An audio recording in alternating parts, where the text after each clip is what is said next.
kita membicarakan tentang Nabi Nuh alaihissalam, secara umum ya, dakwahnya para nabi dari mulai Nabi Adam sampai Nabi Muhammad SAW itu tidak pernah melupakan adanya perhatian terhadap pendidikan kepada anak-anak yang mereka katakanlah sebagai generasi penggantinya.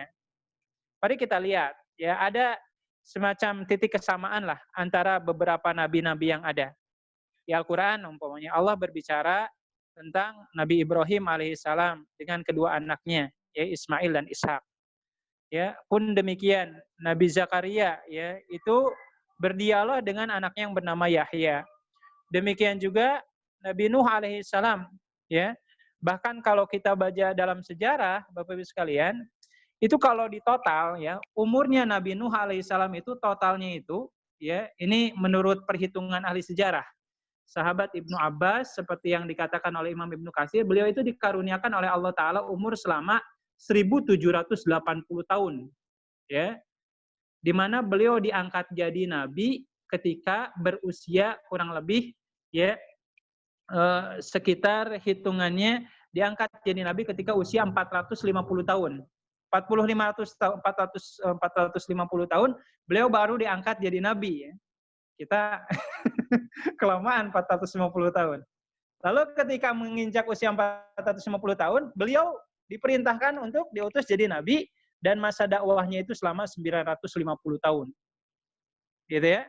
Hingga akhirnya saya persingkat, ketika usia dakwahnya 950 tahun, Allah Ta'ala putuskan ya. Jadi mungkin ini harus kita luruskan juga. Ya, Nabi Nuh alaihissalam itu meminta kepada Allah untuk diturunkan azab itu bukan atas dasar keputusasaan Nabi Nuh, bukan. Ya, karena kenapa? Ada dua hal yang menjadi bahan ilustrasi bagi kita. Yang pertama, tadi disebutkan Nabi Nuh itu berdakwah selama 950 tahun. Ya, kata para ahli sejarah, Ibnu Abbas menyatakan 950 tahun itu kalau dikalkulasikan beliau mendakwahi 5 generasi.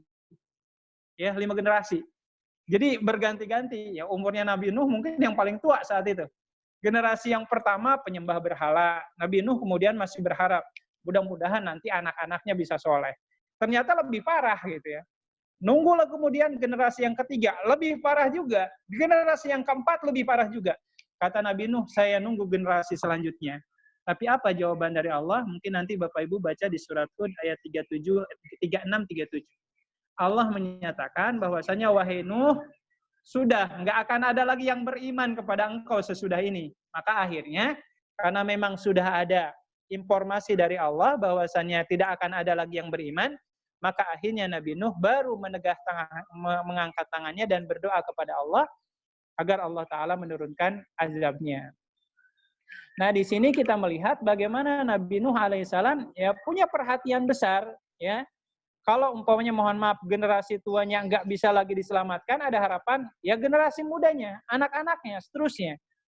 Ya, sama seperti dulu Nabi Muhammad SAW ketika beliau ditolak di kota Taif, ya kota Taif, kan waktu itu datang tawaran tuh, malaikat Jibril mengirim malaikat penjaga gunung, ditawarkan, ini penduduk Taif mau diapain, mau dihancurin nggak? Gitu. Tapi Nabi Muhammad SAW berdoa, sesungguhnya aku berharap mudah-mudahan kelak nanti ya pengganti dari mereka itu ada generasi yang bisa mentauhidkan Allah Subhanahu wa taala.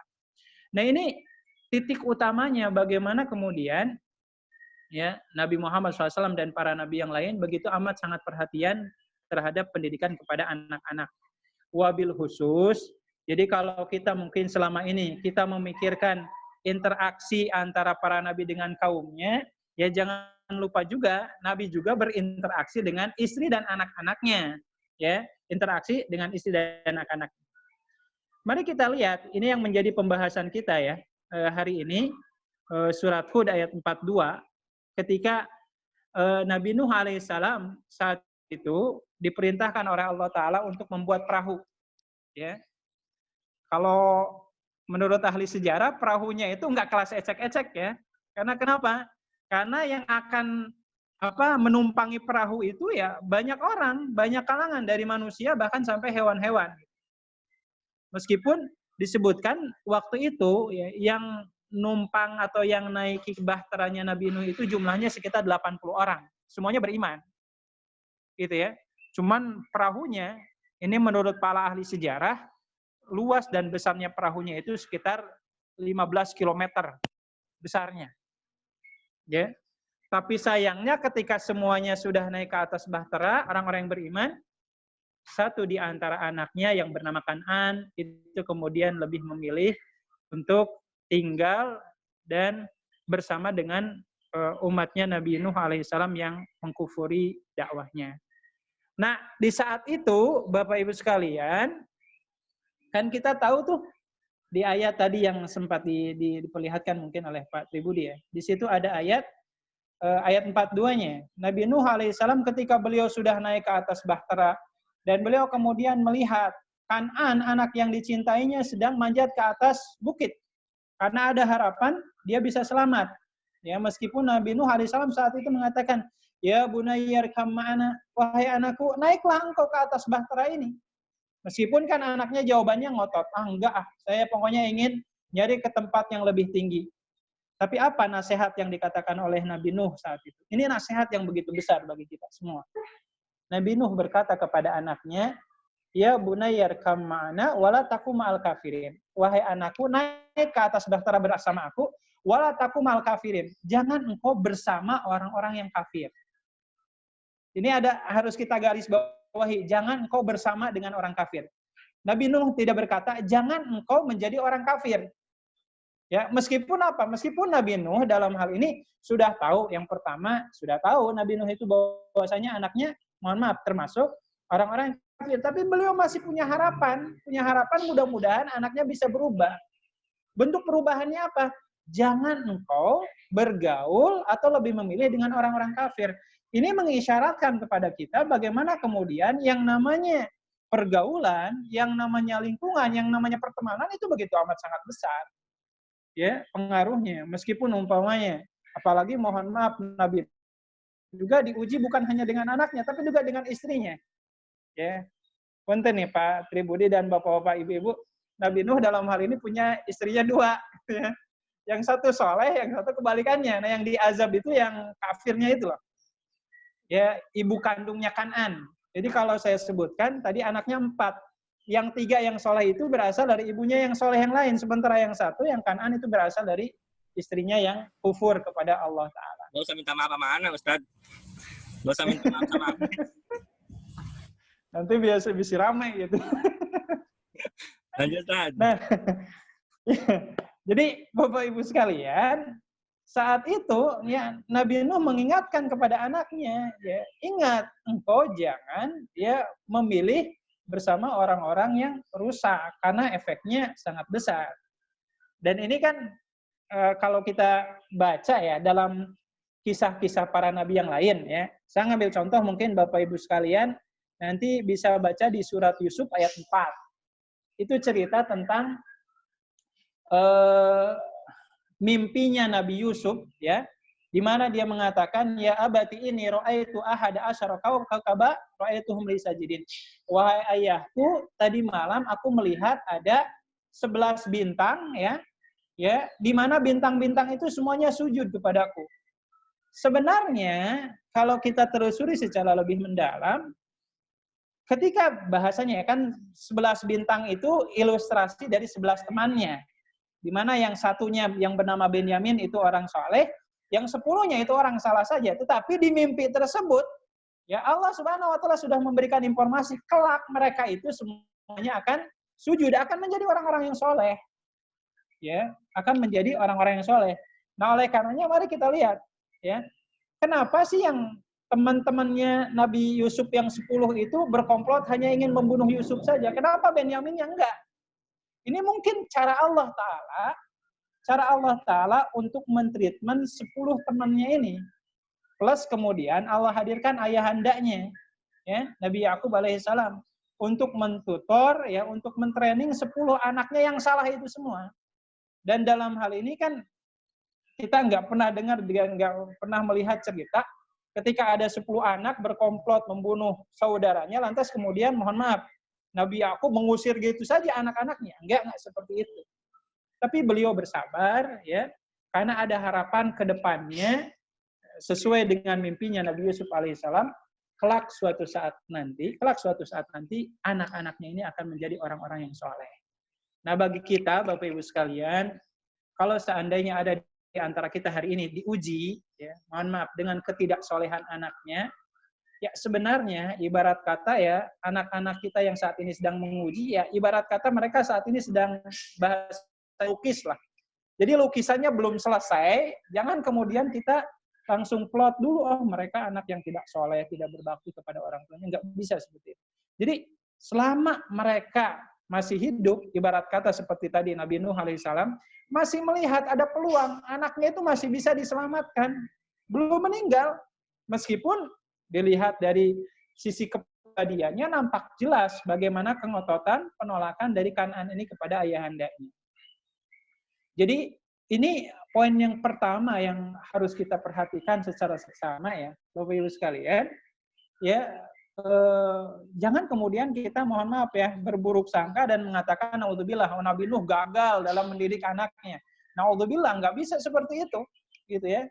Karena walau bagaimanapun kan kalau dalam bahasa ilmu pendidikan mungkinnya banyak unsur-unsur yang mempengaruhi ya pembentukan jati diri seorang anak, bukan hanya sekedar ayahnya saja, ya.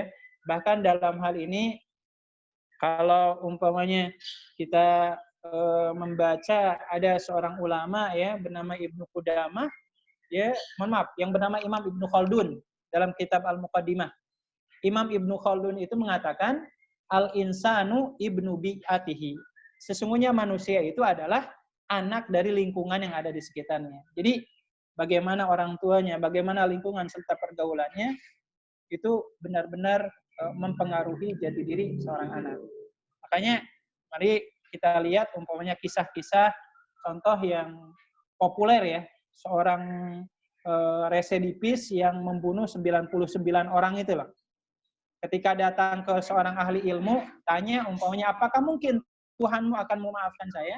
Kan waktu itu syaratnya bukan hanya taubat saja, tapi syaratnya adalah engkau harus pindah dari tempat di mana tempat biasa engkau tinggal itu mempengaruhi engkau dengan citra buruknya. Pindahlah engkau ke tempat yang lain. Meskipun akhirnya pada Allah di tengah perjalanan yang bersangkutan meninggal dunia. Jadi itu yang pertama ya. Bagaimana kemudian Nabi Nuh alaihissalam benar-benar memperhatikan dan senantiasa optimismenya itu senantiasa terbangun. Ya, dia tidak pernah berputus asa, apalagi kemudian berkata-kata yang tidak baik. Terlebih, mungkin ini sedikit tambahan saja, Bapak Ibu sekalian.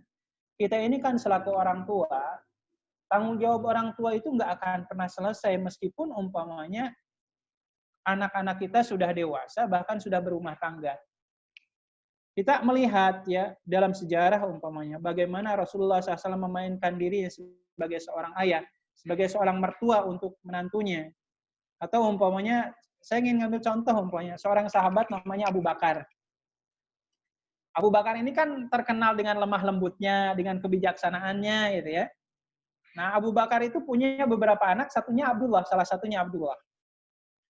Abdullah ini ketika menginjak dewasa, dia orang soleh, taat, ahli ibadah, sholat 5 waktunya berjamaah tidak pernah tertinggal. Ya, sebelum qomat pun sudah ada di masjid. Tetapi ketika Abdullah menikah, dia mendapatkan jodoh seorang wanita yang kalau istilah kita super cantik lah. Ya, namanya itu Atikah binti Zaid. Atikah binti Zaid. Sampai ketika Abdullah menikah dengan Atikah, Abdullah itu sampai meminta satu perjanjian kepada Atikah. Perjanjiannya apa? Wahai kekasihku, ya, nanti kalau saya meninggal, wasiat saya engkau jangan nikah lagi dengan yang lain. Karena saya nggak mau diduakan di surga nanti. Sampai seperti itu Abdullah itu. Meskipun ketika Abdullahnya meninggal, ya ternyata Atikah itu dinikahi oleh Umar bin Khattab. Atikah awalnya menolak karena sudah ada wasiat dari suami yang pertama. Tapi kata Umar, wasiat itu sesuatu yang salah. Masa iya ada wasiat yang mengharamkan sesuatu yang halal gitu ya. Akhirnya nikah lagi dengan Umar. Meskipun dalam sejarah ini, Bapak-Ibu sekalian, Atikah ini sampai punya 4 suami. Yang pertama Abdullah bin Abu Bakar, yang kedua Umar, ketiga Zubair, dan yang terakhir Hussein, putranya Ali. Ya. Semuanya mati syahid. Sampai Rasulullah mengatakan siapa orang yang ingin melihat wanita yang memiliki 4 suami yang syahid, lihatlah perempuan yang bernama Atikah ini.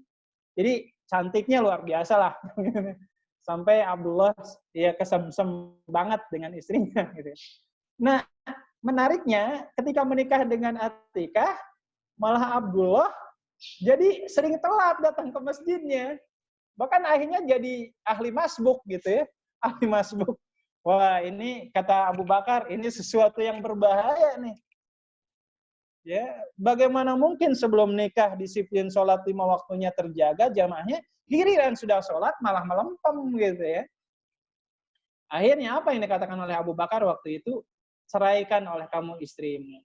Itu sampai seperti itu. Ya, intervensi seorang ayah ketika melihat ada indikasi naudzubillah ketidaksolehan anaknya, ya tindakannya sangat cepat sampai seperti itu. Meskipun mungkin zaman sekarang agak sedikit berlebihan gitu ya. Karena rata-rata kita juga masbuk semua mungkin ya.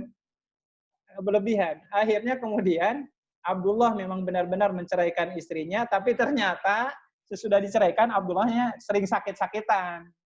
Nah, ayahandanya tahu, oh ini nih faktor penyebab sakitnya. Karena menceraikan istrinya akhirnya diminta untuk rujuk kembali. Tapi pesan utamanya di sini adalah bagaimana bahkan ketika seorang anak sudah berumah tangga pun, ingat, para ayah dalam hal ini, atau demikian juga para ibu, punya tanggung jawab untuk memperhatikan sisi-sisi kesolehan anaknya. Ya, jadi mohon maaf ya, kita selaku orang tua memang tidak punya kewajiban, bahkan mungkin kurang baik kalau kita intervensi ya rumah tangga anak kita yang berhubungan dengan masalah materinya, berhubungan dengan masalah keuangannya.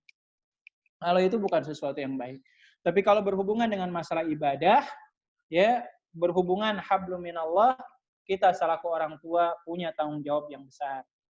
Makanya inilah salah satu contoh ya. Jadi kita kembali ke tema awalnya, Bapak Ibu sekalian. Jadi apa yang menyebabkan ketidaksolehan Kanaan itu? Yang pertama, karena memang dia bergaul dengan orang-orang yang salah. Padahal notabene dia hidup di lingkungan di mana keluarganya secara umum itu benar-benar dipagari. Ya, meskipun ternyata kan yang lepas itu istrinya yang pertama, ya, yang sekaligus ibunda dari Kanannya yang jauh dari nilai-nilai kesolehan. Nah ini poin yang pertama. Oleh karenanya, ini ada nasihat yang bagus yang disampaikan oleh Nabi Nuh alaihissalam. Nanti Bapak Ibu baca di surat Nuh di ayat terakhir. Isinya sebenarnya doa. Isinya doa. Apa doanya? A'udzubillahi minasyaitonirrajim. Rabbighfirli wali walidayya waliman dakhala baitiya mu'mina. Walil mu'minina wal mu'minat wala tajididz zalimina illa tabarak. Nabi Nuh berdoa, Rabbighfirli wali walidayya. Ya Allah, ampunilah aku dan kedua orang tuaku. Waliman dakhala baitiya mu'mina, dan siapapun yang masuk ke rumah saya dalam kondisi iman. Yang ingin saya pertegas di kesempatan kali ini, Nabi Nuh mengucapkan kata-kata rumah. Ilustrasinya mungkin kita kira yang dimaksud rumah di sini layaknya bangunan rumah layaknya yang kita huni. Bukan itu yang dimaksud rumah di sini. Tapi para ahli tafsir memahami yang dimaksud rumah di sini adalah bahtera atau kapal lautnya yang dibuat oleh Nabi Nuh alaihissalam. Di mana orang-orang yang masuk ke dalamnya adalah orang-orang yang beriman, orang-orang yang soleh, orang-orang yang ingin memperbaiki dirinya. Maka Nabi Nuh berdoa, ya Allah ya Rabbana, siapapun orang yang masuk ke bahtera ini, bahtera ini adalah rumah kami, ampunilah dosa-dosa mereka semua ya Allah. Nah oleh karena ikhwatillahi, kita punya tanggung jawab selaku orang tua, bagaimana kita bisa menjadikan tempat tinggal kita itu sebagai sarana yang bukan hanya sekedar bisa menghapus dosa-dosa para penghuni yang tinggal di dalamnya, tapi siapapun orang yang masuk ke dalam rumah kita merasakan aura keimanan yang begitu luar biasa. Maka pantas kalau ibundanya Kan'an nggak mau tinggal, nggak mau masuk ke perahu itu. Kan'annya juga nggak mau. Karena kenapa? Memang dari awal Allah Ta'ala sudah meng-create sebagaimana doanya Nabi Nuh. Bahwasanya orang-orang yang masuk ke bahteranya, ke rumahnya Nabi Nuh adalah orang-orang yang soleh di hadapan Allah Subhanahu wa Ta'ala. Ini poin yang harus benar-benar kita perhatikan Bapak Ibu sekalian. Bagaimana nilai-nilai kebaikan itu harus tertanam baik di rumah kita. Sehingga ya kalaupun seandainya pergaulan di luar rumah itu tidak baik, itu mungkin dalam hal ini kalau memang di rumah kita nilai-nilai kebaikannya sudah tertanam, insya Allah ya anak-anak kita bisa memberikan atau bisa menahan dari hal-hal yang buruk. Saya ngambil contohnya seperti ini, Allah. Kalau dalam kajian sirah itu kan Rasulullah SAW itu berdakwah di kota Mekah itu kurang lebih sekitar 13 tahun, ya, sekitar 13 tahun. Di masa itu bukan hanya sekedar Rasulullah, para sahabat yang notabene mereka berasal dari kalangan anak-anak muda. Notabene, anak-anak muda rata-rata. Ali bin Abi Thalib, ya, itu anak-anak muda semua. Abu Bakar, Umar, usianya di bawah Rasulullah semua. Mereka dihadapkan ya dalam kondisi masyarakat yang dekadensi moralnya luar biasa, ancur-ancuran. Yang namanya perzinahan bebas terlihat.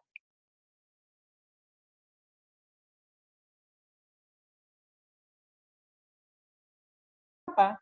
Di masa itu, kalau Bapak Ibu kaji ya, di masa itu, orang-orang kafir Quraisy itu benar-benar memonopoli penyediaan kain ihram, ya, kain ihram. Jadi orang yang mau haji itu mau nggak mau harus beli peralatan hajinya ke mereka, gitu. Dan diceritakan banyak orang yang tidak mampu untuk beli peralatan haji, ya mau nggak mau saat itu, ya mereka harus tawaf mengitari Ka'bahnya itu telanjang sampai ada pembagian waktu. Kalau untuk laki-laki, tawafnya itu siang. Kalau perempuan, malam. Itu malam untuk siapa? Mohon maaf, itu untuk perempuan yang tidak punya uang, ya, nggak bisa beli barang peralatan manasik hajinya ke orang-orang Quraisy, maka mau nggak mau mereka harus telanjang. Jadi kalau di masa itu bahasanya, mohon maaf, kalau ingin melihat ya hal-hal yang berbau pornografi, lihat aja tuh, bisa kelihatan tuh auratnya perempuan. Ya, mohon maaf bahasanya. Tetapi subhanallah, Rasulullah SAW benar-benar mengkondisikan para sahabatnya, di mana kalau kita melihat dalam fase kota Mekah, Allah Ta'ala tidak berbicara tentang masalah jilbab, tidak berbicara tentang masalah hukum-hukum fikih, tidak. Tapi yang ditanamkan oleh Allah Ta'ala adalah unsur-unsur yang berpesan, yang beririsan dengan masalah akidah. Sehingga setiap muslim benar-benar merasakan dirinya diawasi oleh Allah Ta'ala, merasa ada malu pun.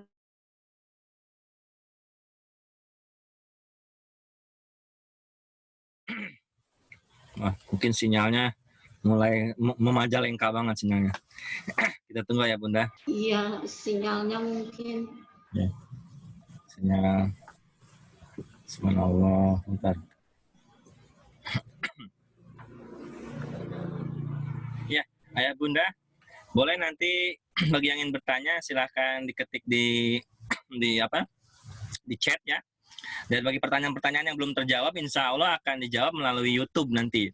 Jadi pada sesi-sesi sebelumnya juga pertanyaan-pertanyaan yang belum sempat dijawab itu dijawab oleh saya di YouTube, melalui YouTube. Nanti insya Allah mulai udah masuk lagi Ustaz Ridwan. Silakan Ustaz, masuk lagi.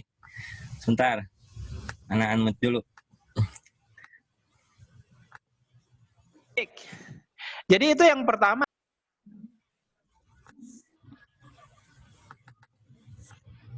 Oleh karenanya, ini mungkin saya ingin hubungkan dengan bab masalah fikih saum nih. Banyak orang tua yang bangga ketika anaknya sedini mungkin dipaksa untuk saum umpamanya. Padahal kan saum itu kalau bicara ibadah, dia urutannya kesekian sesudah sholat, ya, syahadat baru sholat dulu. Jadi jangan sampai kemudian, mohon maaf, timbul semacam ketidaknyamanan dalam diri anak kita sehingga mereka beribadah atas dasar paksaan. Intinya yang saya sampaikan ya bertahap gitu. Ajarkan dulu sholat, ya, ajarkan sholat secara baik. Bahkan kan dalam bab ibadah itu para ulama mengatakan ya anak itu mulai diwajibkan ibadah bila mana mencapai usia balik. Ya. Jadi tanamkan nilai-nilai akidah, belajar sholat, baru kemudian amalan-amalannya. Baik, ini poin yang pertama Bapak Ibu sekalian. Kenapa kemudian Kan'an ya bukan salah urus ya, naudzubillah, tetapi karena memang faktor pergaulan di mana dia menghadapi ya teman-teman yang sangat mempengaruhi kehidupan dia, pola pikirnya itu benar-benar terpengaruhi. Dan yang kedua, ini juga yang tak kalah penting. Kenapa kemudian Kan'an kok beda dengan ayahandanya? Nanti Bapak Ibu sekalian bisa baca di surat Hud ayat 45 dan 46. Jadi di situ disebutkan ketika Nabi Nuh alaihissalam ya melihat anaknya sudah tenggelam, beliau masih punya harapan berdoa kepada Allah Subhanahu wa taala. Ya. Ya Rabbi, inna ibni min ahli wa inna wa'adakal haq wa anta ahkamul hakimin. Ya Allah, itu anak yang kau tenggelamkan itu dia adalah keluarga saya. Dan sesungguhnya engkau adalah Tuhan yang maha bijaksana. Tapi apa jawaban dari Allah Ta'ala? Qala ya Nuhu innahu laisa min ahlika innahu amalun ghairu shalih. Wahai Nuh, iya benar, secara biologis dia itu adalah anakmu. Tetapi yang aku janjikan untuk diselamatkan itu adalah ahlimu, orang-orang yang beriman kepada engkau. Dan Allah Subhanahu wa taala menegaskan di ayat ini, innahu amalun ghairu shalih. Sesungguhnya anakmu itu ya telah memutuskan dan berperilaku ya dengan perilaku yang tidak saleh. Jadi intinya di samping ada pergaulan yang mempengaruhi jati diri seorang Kan'an, itu pun tidak lepas dari pilihan Kan'an itu sendiri. Karena kenapa, Bapak Ibu sekalian? Karena prinsip dasarnya yang namanya manusia pun toh dia punya pilihan-pilihannya sendiri. Kita kadang selaku orang tua ya, banyak keinginan dari anak kita. Bahkan kita sudah merencanakan ini dan itu dan seterusnya. Tapi ternyata kemudian anaknya itu punya pilihan. Yang mungkin ke faktor pilihan ini pun kembali kepada faktor atau unsur-unsur yang lain yang mempengaruhi pola pikir si anak tersebut.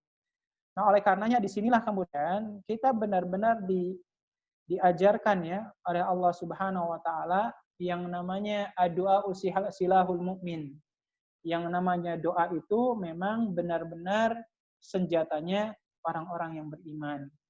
Jadi oke lah ya, kita sudah membuat berbagai macam cara ya. Kita sudah membuat berbagai macam trik, bahkan berbagai hal pun sudah kita lakukan, tetapi hal yang lain juga yang tidak bisa kita lepaskan adalah permohonan doa kita kepada Allah Subhanahu wa taala. Ya. Ini poin ini yang harus coba benar-benar kita perhatikan karena walau bagaimanapun akhirnya ikhwatanillah ya Allah taala menyatakan wa huwa yatawalla sholihin. Allah Subhanahu wa taala yang memberikan perlindungan, yang memberikan jaminan kepada orang-orang yang soleh. Artinya apa? Ya, mari kita selaku orang tua mengawali kesolehan kita agar dilihat dan dicontoh oleh anak-anak kita. Ya, jadi jangan sekedar nyuruh doang. Ya, yang namanya kusuri teladan pun itu harus senantiasa ada. Saya ingin mengilustrasikannya dalam bab pelaksanaan ibadah sholat. Ya, dalam hadis riwayat Imam Abu Daud, Rasulullah SAW mengatakan, muru auladakum bis sholati wahum abna sab'a sinin, wadribuhum alaiha wahum abna asyara sinin. Jadi Rasulullah SAW mengatakan, perintahkan anakmu untuk sholat, kapan? Ketika mereka menginjak usia 7 tahun. Jadi artinya apa? Dari usia 0 tahun sampai 7 tahun itu, anak kita hanya memperhatikan ya sholatnya orang tuanya. Jadi usia 7 tahun ke bawah itu belajar tentang mendisiplinkan sholat mereka. Jadi anak-anaknya melihat, oh ternyata ayahandanya, ternyata ibundanya ya, sholatnya rajin ya, gerakan sholatnya bagus, bacaannya bagus, itu terus dilihat, dimonitoring oleh anak. Ya, usia 0 sampai 7 tahun, panjang banget tuh. Bahkan kemudian kata Rasulullah, ketika usia 7 tahun pun ketika sudah kita perintah dan mereka masih ngeyel, kita belum bisa memberikan hukuman kepada mereka. Baru bisa itu ketika mereka menginjak usia 10 tahun. Ya. Jadi 10 tahun mau nggak mau sudah dipaksa itu. Jadi kalau sholat saja bahasanya 10 tahun itu sudah mulai dilakukan reward and punishment-nya, maka demikian juga ibadah-ibadah yang lain yang layaknya saum dan ibadah-ibadah yang lain. Gitu ya. Jadi kalau kita ukur rentan waktunya dari 0 sampai 10 tahun itu, kira-kira kalau kita sholat sehari 5 waktu, dalam kurun waktu 10 tahun itu kita sholat berapa kali ya? Ya. Jadi anak-anak kita terus memperhatikan, menyaksikan ya sholatnya kita gitu ya. Dan dari situlah kemudian dimulai kedisiplinan. Maka dalam hal ini mungkin ini menjadi akan topik pembahasan kita di kesempatan-kesempatan selanjutnya. Bagaimana kemudian kita selaku orang tua benar-benar mencontohkan pola ibadah yang baik di rumah sehingga anak-anak kita bisa menjadi anak-anak yang soleh gitu ya. Nah ini mungkin sedikit uraian singkat ya Pak Tribudi terkait kajian kita hari ini. Punten apakah ada sesi tanya jawab Ya. atau tidak? Ada nanti bagi ayah bunda yang jazakallah Ustadz, bagi ayah bunda yang akan bertanya silahkan bisa melalui chat atau menyebutkan nama, nanti saya unmute. Bu Dwi ini mau unmute, mau bertanya Bu Dwi? Ya, saya bertanya. Oh boleh, silakan langsung. Iya. Ya, Bismillahirrahmanirrahim. Assalamualaikum warahmatullahi wabarakatuh. Waalaikumsalam warahmatullahi wabarakatuh. Begini Pak Ustadz, saya punya permasalahan dengan anak laki-laki saya. Alhamdulillah anak laki-laki saya itu istilahnya baik sebetulnya. Insya Allah soleh gitu. Cuman dia itu kok keras kepala sekali gitu. Ngeyelnya setengah mati gitu. Sampai guru di sekolahnya itu juga sering mengeluh ke ayahnya gitu. Tapi di sisi lain sholatnya bagus gitu. Lemah lembut gitu. Cuman ngeyelnya itu loh yang saya tuh sampai cari di Google bagaimana cara melunakkan hati gitu. Tapi belum ada perubahan yang signifikan lah gitu. Mungkin Pak Ustadz bisa memberikan pencerahan untuk saya gitu. Iya, baik. Iya, yang pertama mungkin saya akan bahasnya secara teori saja ya, karena mungkin saya secara pribadi belum punya anak remaja, Bu. Masih muda-muda juga kita semua. Saya ingin mengutip sebuah perkataan dari Dina ya. Anak saya baru kelas 5 SD. Kebetulan sekolahnya di Harum. Kelas 5 SD.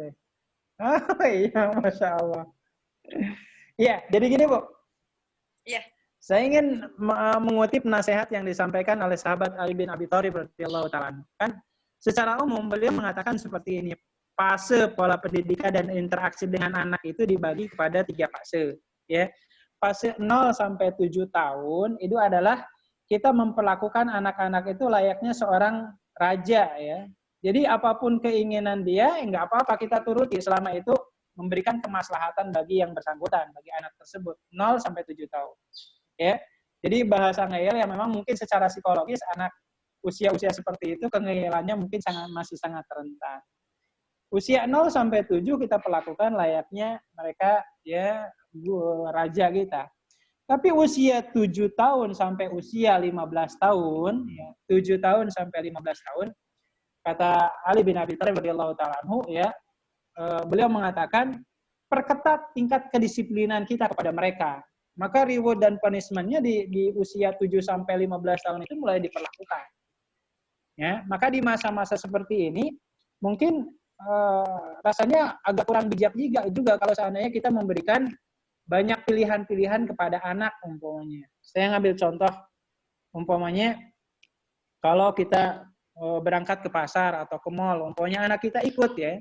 Dari awal umpamanya di rumah anak kita itu sudah punya permintaan ini dan disepakati.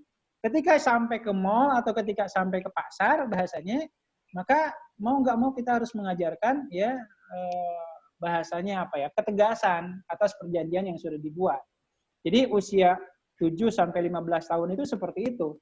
Ya, jadi perketat tuh kedisiplinan kita kepada mereka. Punishment-nya, reward-nya harus kita berikan. Dan di usia selanjutnya ya 16 tahun ke sana ya perlakukan mereka layaknya partner atau teman atau sahabat kita. Tentunya partner atau teman di sini bukan dalam arti kemudian hendak menjatuhkan wibawa kita di hadapan mereka, bukan. Tetapi memang kan usia-usia seperti ini adalah masa-masa di mana anak itu butuh teman curhat, gitu ya. Jadi jangan sampai, mohon maaf, mereka begitu nyaman dengan sahabat-sahabatnya, dan mereka tidak menemukan sosok sahabat yang ada di rumahnya, yaitu orang tuanya itu sendiri. Nah itu mungkin Bu, ya sedikit ya, mudah-mudahan ya bisa sedikit memberikan solusi. Wallahu a'lam. Ustaz ada pertanyaan lagi Ustaz. Ya. Pertanyaannya. Ya, mangga. Salam Pak Ustadz, berarti untuk menerapkan puasa di usia mau 8 tahun masih belajar setengah hari, bagaimana Ustadz? Yang jadi masalah dia kekeh nggak mau puasa dengan alasan lapar. Padahal seminggu sebelum puasa sudah semangat mau puasa gitu. Mungkin itu Ustadz. Sebaiknya saya bagaimana ya, anak saya perempuan. Perempuan. Iya. Jadi Bapak Ibu sekalian, tadi disampaikan ya, bahwasanya untuk bab sholat saja, di mana amalan yang paling pertama Allah hisab itu adalah sholat, mulai dititik tekankan kedisiplinan itu usia 10 tahun. Apalagi ibadah-ibadah selain sholat. Ya. Makanya kadang saya mohon maaf ya, kadang saya bukan, bahasanya menyayangkan gini, banyak anak-anak yang usianya belum menginjak usia balik, umpamanya, tapi orang tuanya semangat ibadahnya tinggi umpamanya, menunaikan haji atau menunaikan umroh, sementara anak-anak belum mencapai masanya harus menunaikan ibadah-ibadah seperti itu. Karena prinsip kebertahapan dalam ibadah pun itu sesuatu yang harus kita perhatikan. Nah, oleh karenanya kalau anak umpamanya masih di bawah usia 10 tahun, maka para sahabat pun mencontohkan kepada kita semua, ya. Sampai diceritakan Aisyah radhiyallahu taala anha itu ya, beliau mengatakan di zaman kami dulu sampai para ibu itu ya dengan anak-anak yang masih kecil ya, kalau istilah orang Sunda itu ngabebenyokeun. Apa tuh ngabebenyokeun tuh? Membuat aneka agar si anak-anak itu ingatan kepada makanan, minuman itu bisa dihilangkan. Tetapi ingat Bapak Ibu sekalian, ya, kalaupun toh anaknya baru bisa puasa setengah hari, ya patut kita apresiasi mereka. Karena memang manusia atau hamba Allah Ta'ala mulai dikenakan beban untuk beribadah itu ketika mereka sudah balik. Jadi bahasanya mohon maaf kalau anak-anaknya sudah mimpi basah, anak perempuannya bahasanya sudah haid gitu ya. Di masa-masa bila mana mereka belum balik, maka proses pembelajaran, ya, pengadaptasian untuk ibadah itu sesuatu yang sangat baik. Tapi kalau kita paksakan, umpamanya sampai anaknya hareeng gitu ya, panas dingin, sampai harus udah lemes banget gitu ya, itu sesuatu yang kurang bijak kalau kita lakukan. Jadi intinya kalau memang anak-anaknya baru bisanya ya setengah hari, ya tetap kita apresiasi ya. Tidak perlu malu lah umpamanya kalau kita melihat anak-anak sekelasnya, umpamanya teman-temannya udah bahasanya udah full 1 bulan. Ya kalau memang anak kita belum mampu, ya janganlah kemudian kita coba banding-bandingkan, karena walau bagaimanapun Rasulullah mengatakan agama ini mudah, ya, agama ini mudah. Dan siapa orang yang akan memperberat dirinya dengan ibadah-ibadah yang di luar kapasitasnya, maka itu bukan sesuatu yang baik di sisi Allah dan Rasul. Jadi seperti itu mungkin. Wallahu a'lam. Berikutnya Ustadz, ada pertanyaan lagi Ustadz. Saya dari yang pertama ya. Pak, maaf tanya, bagaimana cara bagi pasangan yang LDR, LDR bahasanya, anak kekinian banget, untuk bisa tetap sama-sama mendidik anak dengan baik. Ayahnya bekerja di luar kota, baru pulang kalau cuti saja, terutama untuk sholat berjamaah di masjid bagi anak laki-laki. Bagaimana Ustadz? Iya. Ya.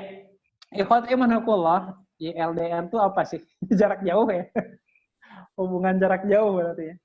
Saya ngambil contoh, di antara nabi yang dijadikan suri teladan oleh Allah itu kan di Al-Quran 2 ya, hanya 2. Yang pertama, Nabi Muhammad SAW, tentunya. Yang kedua, Nabi Ibrahim AS. Nabi Ibrahim itu contoh karakter ayah yang secara fisik jauh dari anaknya. Yang saya maksudkan adalah dari Nabi Ismail. Jadi kalau kita baca dalam sejarah, ya, Nabi Ibrahim dengan Nabi Ismail itu durasi pertemuannya itu sangat-sangat terbatas. Nggak sesering seperti yang kita bayangkan. Karena kenapa? Nabi Ismail menetap di kota Makkah, sementara Ibrahim alaihissalam dengan istri yang pertamanya, dengan anaknya Ishak yang lain, menetap di kota Palestina. Ya. Jadi kebayang dalam hal ini, bahkan dalam beberapa riwayat, ya, di antara bentuk pertemuan Nabi Ibrahim dengan Ismail itu ketika Ismail sudah menginjak usia remaja. Sebagian ulama ada yang mengatakan ketika Ismail saat itu berusia 18 tahun. Bahkan uniknya, baru bertemu, lalu kemudian mimpi, dan dalam mimpi tersebut, Allah memerintahkan Ibrahim untuk menyembelih Ismail, gitu ya. Jadi, kalau kita bayangkan ya, ada ayah yang udah lama nggak ketemu, ya, tiba-tiba ketemu, mimpi, ya, nyembelih anaknya, gitu ya. Kan aneh akhirnya, gitu. Tapi, kita melihat nih di sini, bagaimana seorang ibu memainkan peran agar si anak ini tidak merasakan ya kekosongan akan keberadaan ayahandanya. Jadi kita bayangkan dulu kan zaman dulu nggak ada medsos ya, nggak ada ceritanya ketika Nabi Ismail ketemu dengan Ibrahim umpamanya, lalu kemudian dia gagap ketemu ayahnya, nggak ada ceritanya.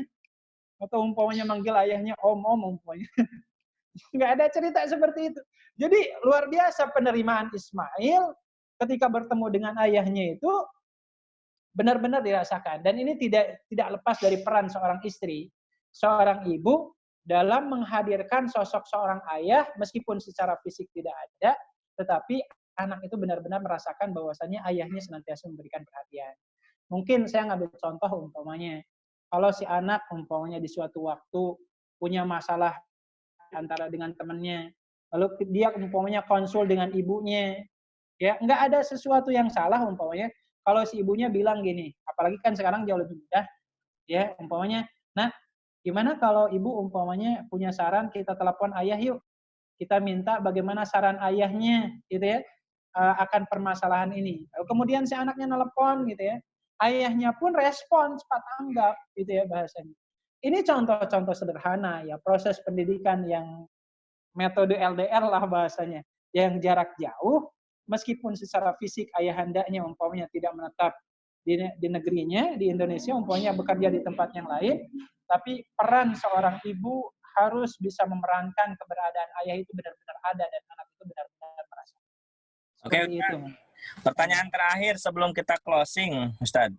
Ini ada berat juga nih pertanyaannya nih. Saya single parent, Ustadz. 2 anak laki-laki umur 10 dan 15. Kebetulan saya dosen, tepatnya dosen di Makassar ya. Saya rasa cukup menyita waktu menjadi dosen. Kadang-kadang anak saya protes dan kadang menyalahkan saya terhadap perpisahan yang terjadi dengan ayah mereka. Bagaimana kira-kira saya harus menyikapi keadaan ini, Ustadz? Ini tuh, Ustadz. Iya, ini memang masalahnya rumit, ya, jelimet yang kayak gini. Saya ingin mengambil sebuah nasihat. Ada seorang penyair Timur Tengah, ya dari Mesir, namanya Ahmad Syauqi. Beliau mengatakan, ya al-ummu madrasatul ula in a'dadtaha a'dadta sya'ban arafi. Ya, beliau mengatakan ibu itu adalah sekolah yang pertama bagi anak-anaknya. Maka jikalau Anda ingin memunculkan peradaban yang kuat, negara yang baik, ya, yang bisa mengelola negara dengan baik, maka semuanya dimulai dari jati diri seorang ibu. Nah, oleh karenanya di sini kemudian ya bagaimana ya ibu dalam hal ini yang profesinya luar biasa, yang namanya dosen itu mungkin sangat menyita waktu ya. Bagaimana kemudian di satu sisi ya ketika ibu sebagai seorang single parent ya artinya mohon maaf mungkin dari segi kebutuhan sehari-harinya, artinya seorang ibu pun harus memenuhi untuk kebutuhan anak-anaknya. Dan di sisi yang lain, yang mungkin tadi saya sampaikan, bagaimana seorang ibu ya harus juga bisa memainkan peran bukan hanya sekedar, mohon maaf, bukan hanya sekedar berperan untuk mencarikan nafkah saja. Tetapi sisi yang lain, buat waktu-waktu yang sangat produktif ya, kebersamaan dengan anak-anaknya. Karena memang kan yang masalah saat ini sebenarnya bukan dilihat dari segi kuantiti waktunya, kan nggak menjamin juga 24 jam seorang ibu, seorang ayah di rumah, pola interaksi dengan anaknya juga bagus. Nggak mesti seperti itu. Ada orang umpamanya keluarganya saat ini, umpamanya di lockdown nih, yang ada malah bosan gitu ya. Jadi kreativitas orang tuanya untuk menghadirkan waktu yang berkualitas malah nggak ada. Jadi nggak ada jaminan. Nah tinggal ini kembali kepada ibu sebenarnya ya. Bagaimana bisa menghadirkan waktu yang kualitas ya. Nggak mesti 24 jam. 1 jam kalau memang itu sangat berharga bagi anak-anaknya, itu lakukan. Itu mungkin sedikit ya, sedikit Ya. uraian. Baik Ustadz, Wallahu a'lam. ayah bunda yang dirahmati Allah Subhanahu Wa Taala, waktu sudah mau menginjak zuhur, insya Allah ucapan terima kasih untuk Ustadz Ridwan LC yang sudah dengan susah payah dari Majalengka mencari sinyal untuk bertemu di forum ini. Dan bagi ayah bunda yang ada pertanyaan yang belum terjawab, insya Allah akan dijawab nanti kita melalui YouTube. Dan recording ini kita akan posting di YouTube bagi ayah bunda yang tidak sempat menyimak acara ini. Nah, mungkin sebelum Ustadz closing statement, dan closing statement dulu ya Ustadz, enggak Ustadz, akan disampaikan statement terakhir buat ajakan kebaikan di rumah. Iya, baik Bapak Ibu sekalian, investasi yang paling besar ketika hidup di alam dunia ini adalah investasi berupa anak keturunan kita. Karena mereka lah yang akan menjadi salah satu penjamin keselamatan kita di hadapan Allah. Syafaat berupa anak soleh, doa anak yang soleh itu adalah syafaat yang begitu luar biasa, yang sangat bernilai di sisi Allah Ta'ala. Oleh karenanya, ya mohon maaf, ya seorang nabi pun, ya para nabi mereka punya perhatian kepada anak-anaknya, pendidikan dan interaksi kepada anak-anaknya. Apalagi kita, yang tanggung jawab kita tidak sebesar sebagai para nabi dan utusan Allah. Oleh karenanya, mari kita maksimalkan kebersamaan dengan anak-anak kita, yang mungkin tidak akan lama ketika mereka sudah remaja, apalagi sudah berumah tangga, waktunya sangat terbatas. Mari kita maksimalkan waktu-waktu ini dengan memberikan suri teladan yang baik kepada anak-anaknya, ya, memberikan proses pendidikan dan suasana yang baik di rumah, yang menyenangkan dan edukatif, sehingga insya Allah mudah-mudahan ikhtiar kita sudah insya Allah maksimal, doanya maksimal, dan mudah-mudahan Allah mengkaruniakan kepada kita anak keturunan yang saleh dan saleh. Itu saja mungkin, Patri. Hatur nuhun atas waktunya. Ustaz. Ayah bunda, garis besar dari hari ini adalah pertama, mari kita sebagai orang tua mempunyai tugas untuk memperkuat keyakinan akidah putra-putri kita. Yang kedua, mari kita luruskan akhlak putra-putri kita dengan teladan kita yang baik. Dan ketiganya adalah mari kita ajari cara beribadah putra-putri kita. Jadi sebelum mengajari cara beribadah, mari kita kuatkan akidah putra-putri kita. Nah, ayah bunda yang dirahmati Allah Subhanahu Wa Taala, insya Allah kita akan bertemu lagi dengan Ustadz Ridwan LC di Senin depan ya Ustadz ya. Insya Allah. Dengan tema yang berbeda. Nah, bagi ayah bunda, saya ulangi lagi, bagi ayah bunda yang pertanyaannya belum sempat terjawab, insya Allah akan dijawab oleh kita di YouTube nanti, yang akan kita posting di channel Kang TB. Dan bagi ayah bunda yang tidak bergabung juga, insya Allah recording ini kita akan posting juga di grup yang spesial untuk ayah bunda di rumah. Oke, wabillahi taufiq wal hidayah. Semoga keberkahan untuk semua dan keluarga kita, dan keberkahan bagi ilmu kita hari ini. Kita tutup dengan doa majelis. Subhanaka Allahumma wa bihamdika asyhadu an la ilaha illa anta astaghfiruka wa atubu ilaik. Assalamualaikum warahmatullahi wabarakatuh. Waalaikumsalam warahmatullahi wabarakatuh. Terima kasih Kang TB, terima kasih Ustadz Ridwan. Sama-sama Ibu, mangga. Ya, kita end ya. Assalamualaikum.